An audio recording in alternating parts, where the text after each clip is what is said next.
waxaa si rasmi ah galabta u soo gabagabaysmay ciyaarihii isreebreebka gobolada Somaliland gaar ahaan gobolada bariga Somaliland iyadoo ay ciyaartani soo gunaanadeen xulalka gobolada Sool iyo Saraar oo inta badan ay u hanqaltaagayeen taageerayaasha labada dhinac iyagu soo buuxdhaafiyay taarabuunka garoonka caalamiga Alamse Stadium ee magaalada Burco ciyaartani oo ku bilaabantay weerar iyo weerar celinaya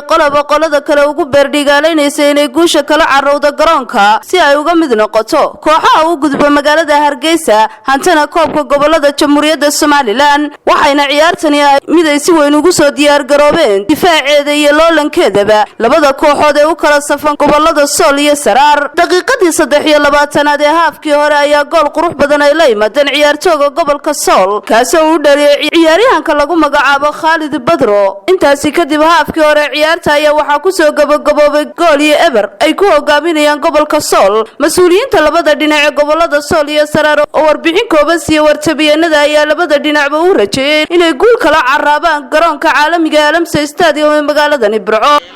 aad baan ugu faraxsanahay inaanu gacan sareyno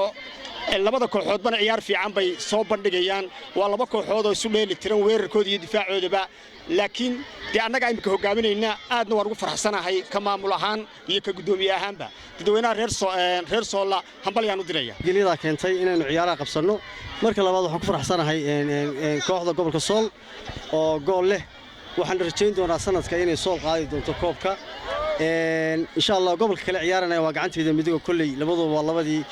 bidigteedii madaxdeeda tarankaygu aad iyo aad buu fiican yahay waxaan aad ugu faraxsanahay labada xulba sida ay ciyaar waraaga iyo akhlaaq waraaga ay soo diyaariyeen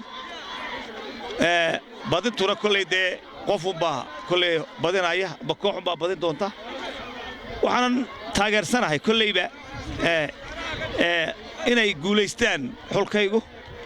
haddii laga guuleystana waan hambalyeynaya cidda muxuu kale gobolkayga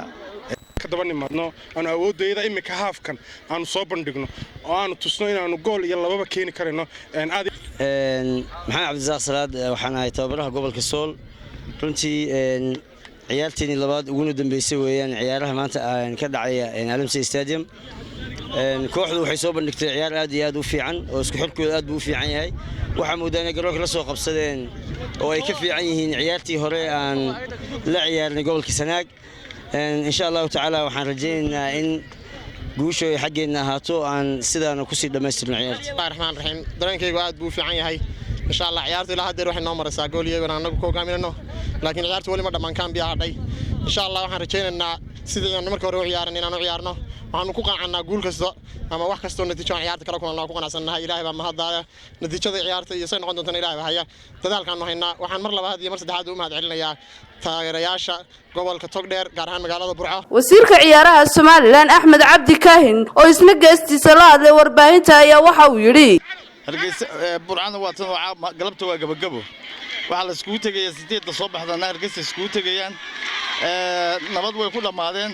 xoogaa yaro shaqo oo ka dhacay boorama mooyee inta kale nabad weeye shalay bay noqotay marka wanaag baan ku tilmaamayaa in ciyaaraha ay ku gabagaboobeen gobolada waxaan leeyahay cidii guuleysatayna waa guul intaan guuleysana waa guul dadka saxmadda dhacaysa taageerayaasha ama hadalku waxaan ka wad maqlaysaa marka waxa weeye